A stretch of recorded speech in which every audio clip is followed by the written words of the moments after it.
நாவலுக்கே இந்த ஆட்சியில் பாதுகாப்பு இல்லாத ஒரு சூழ்நிலை விடியா திமுக ஆட்சியில் தான் பார்க்கப்படுகிறது. ஸ்டாலின் எப்பொழுது பார்த்தாலும் சொல்கிறார், இந்தியாவிலேயே முதல் மாநிலம் தமிழ்நாடு என்று சொல்கிறார். எதில் முதல் மாநிலம்? கடன் வாங்குவதிலே முதல் மாநிலம் தமிழ்நாடு. மீண்டும் அண்ணா திமுக ஆட்சி மலரும். இதை தூசி தட்டி எடுக்கப்பட்டு உண்மை குற்றவாளிகளை சட்டத்தின் முன் நிறுத்தப்படுவார்கள். பொன்மனச்செம்மல் புரட்சி தலைவர் எம்ஜிஆர் அவர்களையும் இதயம் புரட்சி தலைவி அம்மா அவர்களை வணங்கி இன்றைய தினம் தமிழகத்தை மீட்கும் போராட்டம் மிக எழுச்சியாக சென்னை மாநகர பகுதியிலே இன்றைக்கு துவங்கப்பட்டு விட்டது. இந்த சிறப்பான நிகழ்ச்சியிலே முன்னிலை வைக்கின்ற இந்த மாவட்ட கழகத்தினுடைய செயலாளர் முன்னாள் எம்எல்ஏ அறிமுக திரு விருகை ரவி அவர்களே, இந்த போராட்ட நிகழ்ச்சிகளை கலந்து கொண்டு சிறப்பித்துக் கொண்டிருக்கின்ற அனைத்து இந்திய அண்ணா திராவிட முன்னேற்ற கழகத்தைச் சேர்ந்த தலைமை கழக நிர்வாகிகளே, மாவட்ட கழக செயலாளர்களே, பாரதிய ஜனதா கட்சியினுடைய தலைமை பொறுப்பாளர்களே,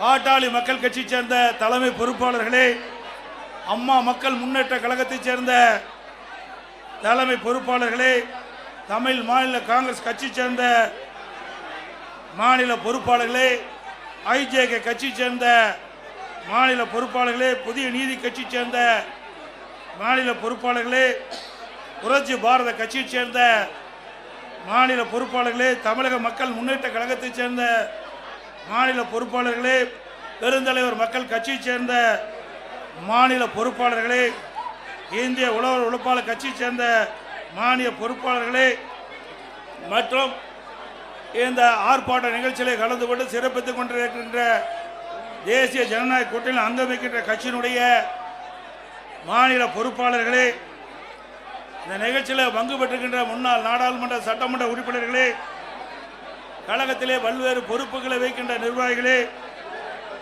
மற்றும் கழக தொண்டர்களே, கழக உடன்பிறப்புகளே, தேசிய ஜனநாயக கூட்டணியில் அங்கமிக்கின்ற கட்சியினுடைய நிர்வாகிகளே, தொண்டர்களே, பெரியோர்களே, தாய்மார்களே, ஊடக நண்பர்களே, பத்திரிகை நண்பர்களே, அத்தனை பேருக்கும் என்னுடைய முதற்கண் நன்றி கலந்த வணக்கம். இன்றைய தினம் திராவிட முன்னேற்ற கழகம் ஆட்சி பொறுப்பேற்று 5 ஆண்டு காலம் ஆகிவிட்டது. இந்த 5 ஆண்டு காலத்திலே தமிழக மக்கள் பட்ட துன்பங்கள் ஏராளம். இன்றைக்கு ஒவ்வொரு நாளும் மக்கள் படுகின்ற துன்பம், இந்த ஆட்சியாளர் அதை பற்றி கவலைப்படாமல் மக்கள் எக்கேடு கெட்டு போனாலும் பரவாயில்லை, தன் குடும்பம் மட்டும் செழித்து வளர்ந்தால் போதும் என்ற நிலையிலே இருக்கின்ற முதலமைச்சர் இன்றைக்கு இந்த நாட்டை ஆண்டு கொண்டிருந்தார். இன்றைக்கு மக்களுக்கு விடுவி காலம் பிறக்கின்ற காலம் வந்துவிட்டது.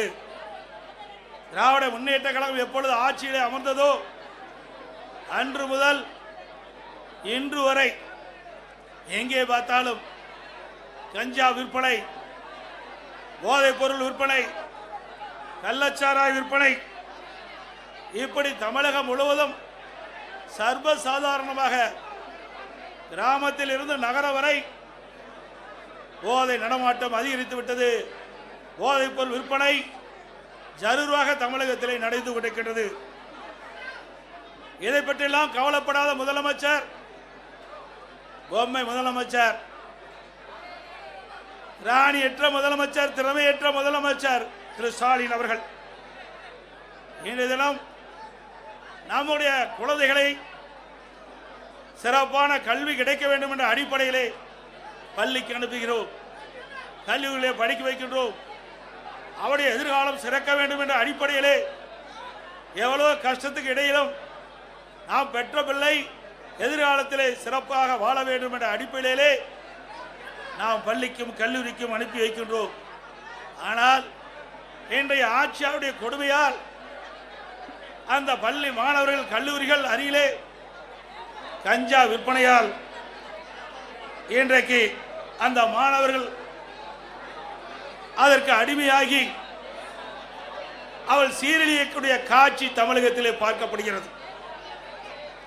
இன்றைக்கு பத்திரிகையில் ஊடகின்ற வருகின்ற பெரும்பாலான செய்தி இன்றைக்கு மாணவர்கள், இளைஞர்கள், பொதுமக்கள் போதைப் பொருளுக்கு அடிமையாகி சீரழியக்கூடிய காட்சியை அவ்வப்போது தொலைக்காட்சியிலும் பத்திரிகையிலும் பார்க்கக்கூடிய அவலலை கடந்த திராவிட முன்னேற்ற கழக ஆட்சியிலே பார்க்கப்படுகிறது. நெஞ்சையே பதற வைக்கின்ற சம்பவம் ஒன்று நடந்தது. திருநெல்வேலியிலே 9ஆம் வகுப்பு படிக்கின்ற மாணவிகள் பள்ளியிலே மது அருந்தக்கூடிய காட்சி எவ்வளவு வேதனையாக ஒரு சம்பவம் என்பதை நாம் எண்ணி பார்க்க வேண்டும். நம்முடைய குழந்தையுடைய எதிர்காலத்திற்காக பள்ளிக்கு அனுமதிக்கின்றோம். ஆனால் இந்த விடியா திமுக ஆட்சியிலே படிக்கிற காலத்திலே பள்ளியிலே மாணவிகள் மது அருந்துகின்ற காட்சி பத்திரிகையில் ஊடகத்தில் வருகின்றது. ஒரு வேதனையான சம்பவம். அதை பற்றியெல்லாம் இந்த அப்பா ஸ்டாலின் கவலைப்படுவதாக தெரியவில்லை. இன்றைக்கு தமிழகத்தில் உளவுத்துறை இருக்கின்றதா என்று மக்கள் கேட்கின்ற நிலைக்கு உளவுத்துறையுடைய செயல்பாடு செயலிழந்து இருக்கின்றது. இப்படிப்பட்ட சம்பவங்கள் நடைபெறுகின்ற பொழுது, போதைப் பொருள் விற்பனை அதிகரிக்கின்ற பொழுது அரசுக்கு உரிய முறையிலே தெரிவித்து அந்த உளவுத்துறை செயல்பட்டு இருக்க வேண்டும். ஆனால் தமிழகத்தில் இருக்கின்ற உளவுத்துறை திரு கருணாநிதி குடும்பத்திற்கு, ஸ்டாலின் குடும்பத்திற்கு ஏவல் செய்கின்ற உளவுத்துறையாகத்தான் பார்க்கப்படுகிறது. இன்றைக்கு போதை ஆசாமிகள் அவர்களை பிடிக்க செல்கின்ற காவலர்களை கண்மூடித்தனமாக தாக்கின்றார்கள். காவலருக்கே இந்த ஆட்சியில் பாதுகாப்பு இல்லாத ஒரு சூழ்நிலை விடியா திமுக ஆட்சியில் தான் பார்க்கப்படுகிறது. சில இடத்திலே அந்த போதை ஆசாமிகளால் கைது செய்ய முற்படுகின்ற பொழுது கத்தி காட்டி காவலர்களை மிரட்டுகின்ற காட்சி நாம் பத்திரிகையிலும் ஊடகத்திலும் பார்க்கக்கூடிய அவலநிலை தமிழகத்தில் இன்றைக்கு நிலவிக் கொண்டிருக்கின்றது. இன்றைக்கு பயிரை காப்பது வேலி, மக்களை காப்பது காவல்துறை. அந்த மக்களுக்கே பாதுகாப்பு இல்லாத ஒரு சூழ்நிலை தமிழகத்திலே நிலவிக் கொண்டிருக்கின்றது. அப்படிப்பட்ட அவல ஆட்சிதான் இன்றைக்கு தமிழகத்திலே நடந்து கொண்டிருக்கின்றது. இன்றைக்கு சென்னை மாநகரம் பட்டம் பகலிலே ஒரு அரசியல் கட்சி தலைவர் ஆம்ஸ்ட்ராங் வெட்டி படுகொலை செய்யப்படுகிறார். இன்று வரை உண்மையான குற்றவாளியை கண்டுபிடிக்க முடியவில்லை. அதே போல திராவிட முன்னேற்ற கழகத்திலே கூட்டணியில் அங்க வைக்கின்ற காங்கிரஸ் கட்சியினுடைய திருநெல்வேலி காங்கிரஸ் கட்சியுடைய மாவட்ட தலைவர் திரு ஜெயக்குமார் அவர்கள் வெட்டி சாக்கப்படுகிறார். அவர் எரித்து கொலை செய்யப்படுகிறார். அந்த கொலை குற்றவாளிகளும் இதுவரை கண்டுபிடிக்க முடியவில்லை. இன்றைக்கு ஒரு 15 நாட்களுக்கு முன்பு நாங்குநேரில் இருசக்கர வாகனத்தில் போதை ஆசாமிகள் சாலையிலே சென்று கொண்டிருந்தவர்களை வெட்டி சாக்கின்றார்கள். அதில் 2 பேர் படுகொலை செய்யப்படுகிறார். அதே போல சிவகங்கை மாவட்டம் அந்த பகுதியில் இருசக்கர வாகனத்தில் போதை ஆசாமிகள் சென்று கொண்டிருந்த பொழுது சாலை ஓரமாக நின்றவர்களை வெட்டி சாய்க்கப்படுகின்ற காட்சி இந்த ஆட்சியிலே பார்க்கப்படுகிறது. இந்த ஆட்சியிலே பாலியல் வன்கொடுமை நடக்காத நாளே இல்லை. இன்றைக்கு கிருஷ்ணகிரியில் 2 வயது குழந்தையை கூட விட்டு வைக்கலை. திராவிட முன்னேற்ற கழக கட்சியை சேர்ந்த ஒருவர் 2 வயது பச்சிளம் குழந்தையை பாலியல் சீண்டல் ஆளாக்கி கொலை செய்யப்படுகின்ற நிகழ்வு இந்த ஆட்சியிலே தான் பார்க்கப்படுகிறது. நாமக்கல் மாவட்டம் குமராபாளையத்தில் வீதியிலே விளையாடி கொண்டிருந்த 9 வயது சிறுமியை ஒரு காம கொடுகிறன் அந்த சிறுமியை அழைத்து சென்று பாலியல் வன்கொடுமை செய்யப்பட்ட காட்சி தொலைக்காட்சியிலே நாம் பார்த்தோம். இதையெல்லாம் எந்த அளவுக்கு இந்த ஆட்சியிலே கொடுமை நடந்து கொண்டிருக்கின்றதை நாம் எண்ணி பார்க்க வேண்டும். இன்றைக்கு மதுராந்தகம் அருகிலே இருசக்கர வாகனத்திலே சென்று கொண்டிருந்த ஒரு பெண்மணியை சில பேர் கடத்தி சென்று பாலியல் வன்கொடுமை செய்கின்ற நிகழ்வு இந்த ஆட்சியிலே தான் பார்க்கப்படுகிறது.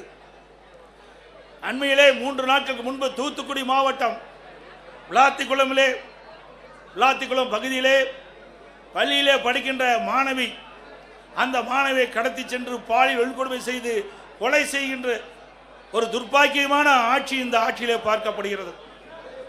அந்த உடலை வாங்க 3 நாட்கள் அந்த சம்பந்தப்பட்ட பெற்றோர்களுடைய உறவினர்கள் சாலையிலே மறியல் செய்த காட்சி நாம் தொலைக்காட்சியிலே பார்த்தோம். அதே போல அண்ணா நகரிலே ஒரு சிறுமி பாலியல் சீண்டலுக்கு ஆளாக்கப்பட்டு நீதிமன்றம் மாநில காவல்துறை விசாரிக்கப்பட்டால் நியாயம் கிடைக்காது என்று சிபிஐ விசாரிக்க வேண்டும் என்று தீர்ப்பளிக்கப்பட்டது. அதை எதிர்த்து வெக்கங்கட்ட அரசு உச்சநீதிமன்றத்தில் மேல்முறையீடு செய்கிறது. அப்படி என்றால் கொலை குற்றவாளிகளை இந்த அரசு எப்படி பாதுகாக்குது என்பதை நாம் எண்ணி பார்க்க வேண்டும். அதே போல கள்ளக்குறிச்சியிலே கள்ளச்சாராய் அருந்தி சுமார் 68 பேர் மரணம் அடைந்தார்கள். அதற்கு ஆளுங்கட்சி சேர்ந்தவர்கள் துணை நின்ற காரணத்தினாலே ஆளுங்கட்சியில் இருக்கின்ற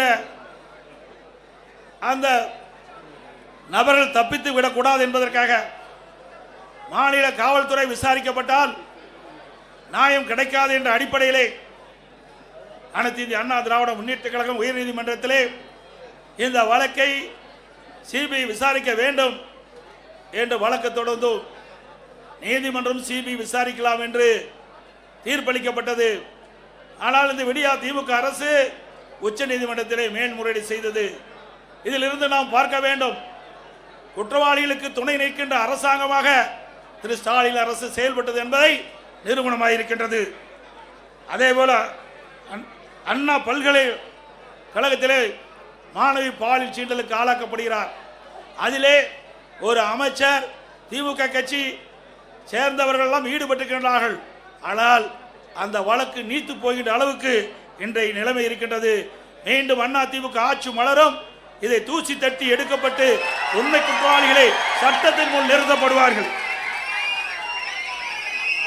அதே போல இன்றைய ஆட்சியாளர்களை தினந்தோறும் கனிம வளங்கள் கொள்ளையடிக்கப்படுகின்றன. இன்றைக்கு கரூரிலே ரவுடிகளை வைத்து ஒரு நாள் ஒன்றுக்கு 3000 லாரிகளில் மணல் அள்ளப்படுகின்றது. தினந்தோறும் 1.5 கோடி ரூபாய்க்கு கனிம வளங்கள் கொள்ளை போகின்றன. பகிரங்கமாக மணல் கடத்தப்படுகிறது. நம்முடைய முன்னாள் அமைச்சர் அருமை சகோதரர் விஜயபாஸ் அவர்கள் காவல் நிலையத்தில் புகார் கொடுக்கின்றார். அங்கிருக்கின்ற மாவட்ட ஆட்சித்தலைவரிடத்தில் புகார் கொடுக்கின்றார். சம்பந்தப்பட்ட துறை அதிகாரிடத்திலே புகார் கொடுக்கின்றார். எந்த புகாரும் அவர் எடுத்துக் கொள்ளப்படவில்லை. அதிகாரிகளுடைய துணை கொண்டு இதுவரை மணல் கொள்ளை சர்வசாதாரணம் நடந்து கொண்டிருக்கின்றது.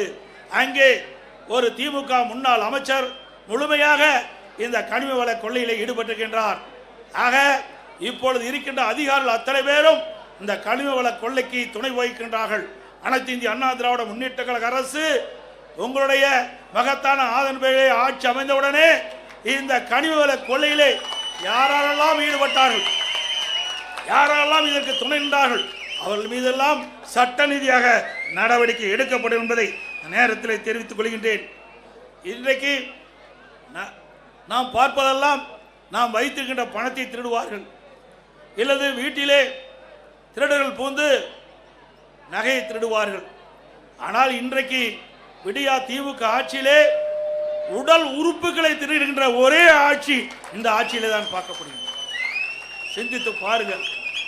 நாமக்கல் மாவட்டம் அந்த பகுதியிலே வறுமையின் காரணமாக ஏழைகள் அவருடைய உடல் உறுப்பு கிட்னியை முறைகேடாக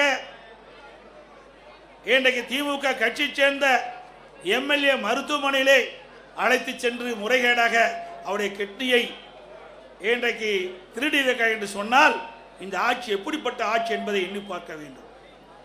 அது மட்டுமல்ல, இது கண்டுபிடித்ததும் திராவிட முன்னேற்ற கழகம் தான். இதற்கு ஒரு குழு போட்டதும் திராவிட முன்னேற்ற கழகம் தான். ஆக இதையெல்லாம் கண்டுபிடித்த பிறகு சட்ட ரீதியாக இந்த மருத்துவமனை மீது எந்த நடவடிக்கை எடுக்கப்படவில்லை. ஆக அதிமுக ஆட்சி மலர்ந்தவுடன் இந்த கிட்னி முறைகேட்டில் ஈடுபட்ட அந்த மருத்துவமனை சம்பந்தப்பட்டவர்கள் மீது சட்ட ரீதியாக அதிமுக அரசு நடவடிக்கை எடுக்கப்படும். இது எவ்வளவு கொடுமையானது.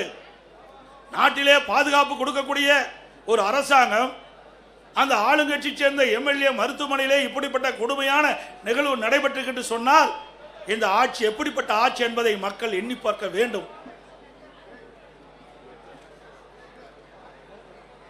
இன்றைய தினம் அமைச்சரவையில் இடம்பெற்றிருக்கின்ற ஒரு துறை நகர்ப்புற வளர்ச்சித்துறை, குடிநீர் வழங்கத்துறை. அந்த துறையிலே அமலாக்கத்துறை இன்றைக்கு ஆய்வு செய்யப்பட்டு சோதனையிடப்பட்டு அந்த சோதனையிலே கிடைக்கப்பட்ட ஆதாரத்தின் அடிப்படையிலே இவர்கள் மீது நடவடிக்கை எடுக்க வேண்டும் என்று அரசுக்கு காவல்துறை, உயர்ந்த காவல்துறைக்கு அறிக்கை அனுப்பப்படுகிறது. 3 முறை அறிக்கை அனுப்பப்பட்டது அமலாக்கத்துறையின் மூலமாக. இதுவரை நடவடிக்கை எடுக்கப்படவில்லை. இன்றைக்கு இந்த துறையைச் சேர்ந்த அமைச்சர்கள், இந்த துறையைச் சேர்ந்த அதிகாரிகள் மீது இன்றைக்கு அந்த அமலாக்கத்துறை ஆதாரத்தோடு கண்டுபிடிக்கப்பட்ட அறிக்கையின் அடிப்படையிலே அங்கே முதல் தகவல் அறிக்கை பதிவு செய்யப்பட வேண்டும். ஆனால் இதுவரை செயல்படவில்லை. உடனடியாக அனைத்து இந்திய அண்ணா திராவிட முன்னேற்ற கழக கட்சி உயர்நீதிமன்றத்தில் வழக்கு தொடரப்பட்டு நீதி அரசர் இன்றைக்கு அமலாக்கத்துறை ஆதாரத்தோடு கண்டுபிடிக்கப்பட்டுகின்றது. அந்த ஆதாரத்தின் அடிப்படையிலே அரசு இன்றைக்கு எஃப்ஐஆர் போட வேண்டும் என்று தீர்ப்பு வழங்கப்பட்டது. இதுவரை அந்த உயர்நீதிமன்ற தீர்ப்பை கூட அமுல்படுத்தாமல் புறக்கணிக்கின்ற அரசு திரு ஸ்டாலின் தலைமையில் இருக்கின்ற அரசாங்கம் என்பதை நேரத்தில் நினைவு கொள்ள வேண்டும். அது மட்டுமல்ல, இன்றைக்கு எங்கே பார்த்தாலும் இன்றைக்கு டாஸ்மாக் கொள்ளை.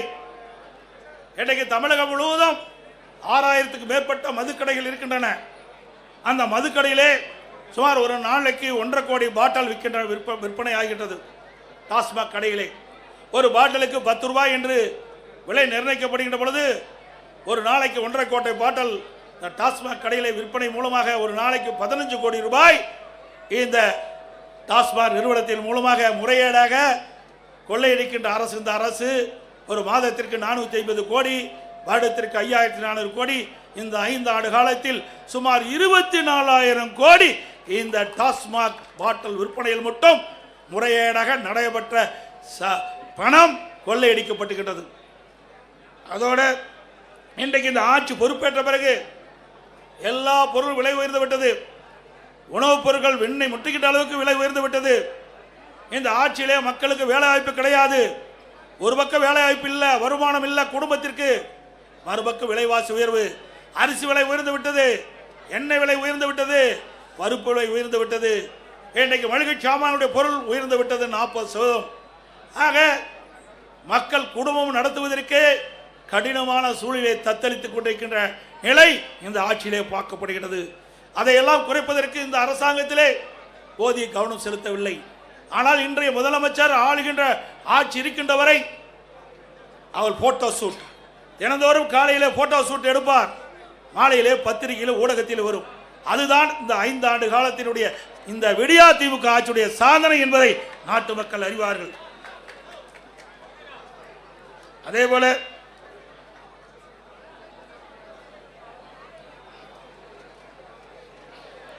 இந்த ஆட்சி பொறுப்பேற்ற பிறகு மின் கட்டணம் பல மடங்கு உயர்ந்து விட்டது.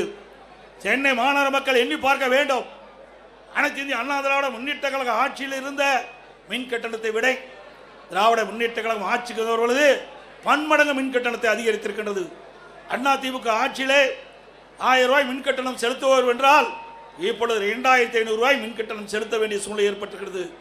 சுமார் 67% மின் கட்டண உயர்வு. கடைகளுக்கு பீக் ஹவரில் டபுள் சார்ஜ் மின் கட்டண உயர்வு. ஆண்டுக்கு 5% மின் கட்டண உயர்வு என்று அறிவிக்கப்பட்டு இந்த அரசு மக்களை வாட்டி வதைக்கின்றது. அதே போல வீட்டு வரி 100% உயர்த்தப்பட்டு விட்டது. இன்றைக்கு 1000 ரூபாய் வீட்டு வரி செலுத்துகின்றவள் இன்றைக்கு 2000 ரூபாய் வீட்டு வரி செலுத்த வேண்டும் மாநகர பகுதியிலே.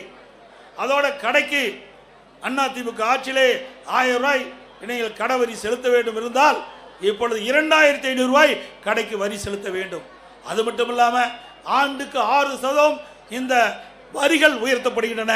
இதனால் மக்கள் மீது மிகப்பெரிய வரி சுமையை சுமத்திய அரசாங்கம் திரு ஸ்டாலின் அரசாங்கம் என்பதை நேரத்தில் தெரிவிக்க விரும்புகின்றேன். அதே போல கட்டிடம் கட்டுகின்ற அனுமதி கிட்டத்தட்ட பன்மடங்கு உயர்த்தப்பட்டுகின்றது, 2 மடங்கு உயர்த்தப்பட்டுகின்றது. 1000 சதுரடி கட்ட வேண்டும் என்று சொன்னால் அண்ணா திமுக ஆட்சியில் இருந்தது விட இப்பொழுது இருக்கின்ற விடியா திமுக ஆட்சியில் பிளான் அப்ரூவ்டுக்கு மாநகராட்சி பகுதியில் 3 மடங்கு அதிக கட்டணம் வசூல் செய்யப்படுகிறது. அதே போல கட்டுமான பொருட்கள் சிந்திக்க வேண்டும், கடுமையாக உயர்ந்து விட்டது. திராவிட முன்னேற்ற கழக தேர்தல் அறிக்கையிலே குறிப்பிட்டிருந்தார்கள், கட்டுமான பொருட்கள் விலை ஏறுகின்ற பொழுது அதை அத்தியாவசிய பட்டியலிலே சேர்க்கப்பட்டு விலை கட்டுப்பாட்டுகள் கொண்டு வரப்படும் என்று நான் சட்டமன்றத்திலே இன்றைக்கு அந்த துறையுடைய அமைச்சரை கேட்டேன். நீங்கள் இப்பொழுது கட்டுமான பொருட்கள் விலை உயர்ந்து விட்டது, நீங்கள் கூறியவாறு நீங்கள் அறிவித்தவாறு கட்டுமான பொருட்கள் விலை உயர்கின்ற பொழுது தேர்தல் அறிக்கையிலே குறிப்பிட்டீர்களே, அத்தியாவசிய பட்டியலை இதை சேர்க்க வேண்டும் என்று குறிப்பிட்டேன். பதிலே இல்லை. இன்னைக்கு சிந்தித்து பார்க்க வேண்டும். கட்டுமான பொருட்கள் கட்டுக்கடங்காத விலையாக உயர்ந்து விட்டது. கம்பி டன் 40,000 ரூபாய்க்கு அண்ணா திமுக ஆட்சி, இன்னைக்கு 60,000 ரூபாய்க்கு விற்கிது.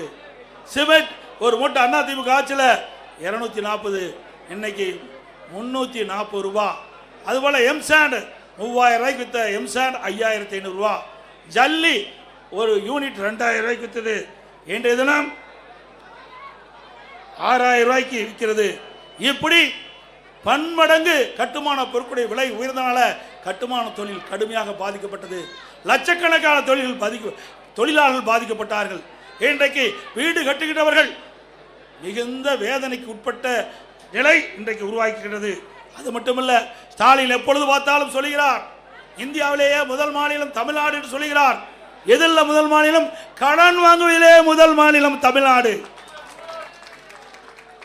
அத்தனை பேரு கடன்காரனா ஆக்குனது திமுக ஆட்சியில, மறந்துவிடக்கூடாது. இந்த கடனெல்லாம் நாம் தாம் அடைக்க வேண்டிய சூழ்நிலைக்கு தள்ளப்பட்டிருக்கும் என்பதையும் எண்ணி பார்க்க வேண்டும். அதோடு இன்றைக்கு திராவிட முன்னேற்ற கழக ஆட்சி அமைந்த பிறகு 2026 மொத்த கொலைகள் 110 கொலைகள் இந்த ஆண்டு மட்டும் நடந்திருக்குது. பிப்ரவரி 2026 மொத்த கொலைகள் எண்ணிக்கை 84, மார்ச் 17 எண்ணிக்கை 52. கடந்த 75 நாட்களில் நடந்த மொத்த கொலை எண்ணிக்கை 246 கொலைகள் நடக்குது. கொலைகள் நடக்காத நாளே இல்லை. இந்த ஆட்சி பொறுப்பேற்றது மக்களுக்கு பாதுகாப்பு இல்லை, இன்றைக்கு சிறுமிகளுக்கு பாதுகாப்பு இல்லை, பெண்களுக்கு பாதுகாப்பு இல்லை, ஒட்டுமொத்த தமிழ்நாட்டு மக்களுக்கே பாதுகாப்பு இல்லாத ஒரு சூழ்நிலை நிறைந்த மாநிலம் தமிழ்நாடு. இன்றைக்கு கடந்த ஒரு இடத்தில் நடந்த கொலைகள் எண்ணிக்கை மட்டும் 1408. இதை அதிகாரிகளை வைத்து இன்றைக்கு பேட்டி கொடுக்குறாங்க. ஏன் ஆட்சியாளர்கள் பேட்டி கொடுக்க முன் வரல? ஏன்னா அவ்வளவு பிரச்சனை இந்த ஆட்சியில் இருக்கின்ற காரணத்தினால அவர்களால் முன் வந்து இந்த செய்தியை மக்களிடத்தில் தைரியமாக சொல்ல முடியாத ஒரு அவல ஆட்சி திமுக பார்க்கப்படுகிறது என்பது நேரத்தில் தெரிவிக்க விரும்புகின்றேன். அது மட்டுமல்ல, இன்றைக்கு லாக்அப் மரணம் சிந்திச்சு பாருங்க. சிவகங்கை மாவட்டம் கோயில் காவலாளி அஜித்குமார் ஒரு திருட்டு வழக்கில் வேண்டுமென்றே திட்டமிட்டு அவர் மீது வழக்கு பதிவு செய்யப்பட்டு அவர் கஸ்டடியிலே கொலை செய்யப்பட்டுகின்ற நிகழ்வு இந்த ஆட்சியிலே தான் பார்க்கப்படுகிறது. ஆகாஷ் லாக்அப் மாறணும், அவர்களும் இன்றைய நிலையில் இந்த ஆட்சியாளர் கொடுமையால் இன்றைக்கு அந்த உயிரை நாம் இழந்திருக்கின்றோம். இன்றைக்கு திராவிட முன்னேற்ற கழகம் 2021 சட்டமன்ற பொதுத் தேர்தலில் சுமார் 525 அறிவிப்புகள் வெளியிட்டாங்க. 1% அறிவிப்புகள் கூட 1/4 அறிவிப்பு கூட இதுவரைக்கும் நிறைவேற்றப்படவில்லை. அத்தனையும் பொய். இன்றைக்கு ஸ்டாலின் சட்டமன்றத்திலும் இன்றைக்கு ஊடகத்திலும் அவர் பேசுகின்ற பொழுது, கருத்துக்களை சொல்லுகின்ற பொழுது, திராவிட முன்னேற்ற கழகம் 98% அறிவிப்புகள் நிறைவேற்றப்பட்டதாக ஒரு பச்சை பொய்யை இன்னைக்கு மக்களிடத்திலே சொல்லிக் கொண்டிருக்கின்றார். அத்தனையும் பொய். மக்கள் புரிந்து கொண்டார்கள். இந்த ஆட்சியை விரட்டி அடிக்க மக்கள் முன் வந்து விட்டார்கள். இன்றைக்கு கொடுக்கப்பட்ட வாக்குறுதியை நிறைவேற்றாத காரணத்தினாலே அரசு ஊழியர்கள் வீதியிலே வந்து போராடக்கூடிய சூழ்நிலைக்கு தள்ளப்பட்டார்கள். அதே போல தூய்மை பணியாளர்கள் எப்படி கொடுமைப்படுத்தினார்கள் இந்த ஆட்சியிலே என்பது அத்தனை பேருக்கும் தெரியும். ஊடகத்திலும் பத்திரிகையிலும் பார்த்தோம். அப்படி தூய்மை பணியாளர்களையும் கொடுமைப்படுத்திய அரசாங்கம் விடியா திமுக அரசும். அதே போல கொடுக்கப்பட்ட வாக்குறுதியை நிறைவேற்ற வேண்டும் என்று பகுதி நேர ஆசிரியர்கள், சத்துணவு அமைப்பாளர்கள் வீதியிலே வந்து போராடுகின்ற நிலை இந்த ஆட்சியிலே பார்க்கப்பட்டது என்ற செய்தி இந்த நேரத்தில் தெரிவித்து, இன்றைக்கு இவ்வளவு பிரச்சனைக்கு காரணம் சட்ட ஒழுங்கு நிரந்தர டிஜிபி நியமிக்கல. கிட்டத்தட்ட 9 மாத காலமாக நீதிமன்றம் குறிப்பிட்டு கூட இன்னும் தமிழகத்தில் ஒரு நிரந்தர சட்ட ஒழுங்கு டிஜிபியை நியமிக்க முடியாத ஒரு திராணற்ற அரசு விடியா திமுக அரசாங்கம் என்பதை நேரத்தில் தெரிவித்து, இனியாவது பத்திரிகையாளர் ஊடக நண்பர்களும் தகுதியுமா செய்தி போடுங்க. இத்தனை நாள் பயந்து பயந்து இருந்தது போது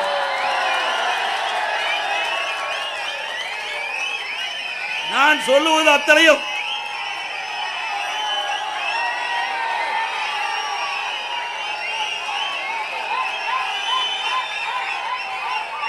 நான் இதுவரைக்கும் சொன்ன செய்திகள் அத்தனையும் பத்திரிகையிலும் ஊடகத்திலும் வந்தவை, நாங்களாக திருச்சி சொல்லவில்லை.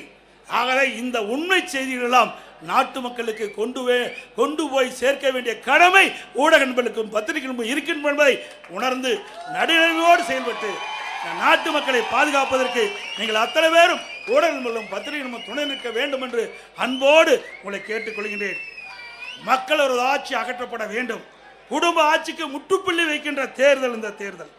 ஊழல் விளம்பரம் மட்டும் செய்த திமுக ஆட்சியின் ஆட்டம் கடந்த 15ஆம் தேதியோடு முடிவு கட்டப்பட்டு விட்டது. தமிழ்நாட்டிற்கு இன்னைக்கு வசந்த காலம் ஆரம்பிக்கப்பட்டு விட்டது. பெண்களுக்கு பாதுகாப்பான ஆட்சி விரைவிலே மக்களால் கொடுக்கப்படுகிறார். இளைய சமுதாயத்திற்கு ஒளிமயமான எதிர்காலம் காத்துக் கொண்டிருக்கின்றது. மே மாதம் ஆட்சிக்கு வருவோம், நல்ல ஆட்சி அமைப்போம். நடைபெறவுள்ள சட்டமன்ற பொதுத் தேர்தலில் அனைத்து இந்திய அண்ணா திராவிட முன்னேற்ற கழகம் தலைமை தாங்கியுள்ள தேசிய ஜனநாயக கூட்டணி அதிக இடங்களிலே வெற்றி பெற வேண்டும். அனைத்து இந்திய அண்ணா திராவிட முன்னேற்ற கழக வேட்பாளர் நிற்கின்ற தொகுதியிலே இரட்டை சின்னத்திலே வாக்களித்து வெற்றி பெற செய்யுங்கள். நம்முடைய தேசிய ஜனநாயக கூட்டணி சார்பாக போற்றுகின்ற வேட்பாளருக்கு அவருடைய சின்னத்திலே வாக்களித்து அவர்களை வெற்றி பெற செய்ய வேண்டுமாய் கேட்டு விடைபெறுகின்றேன். நன்றி, வணக்கம்.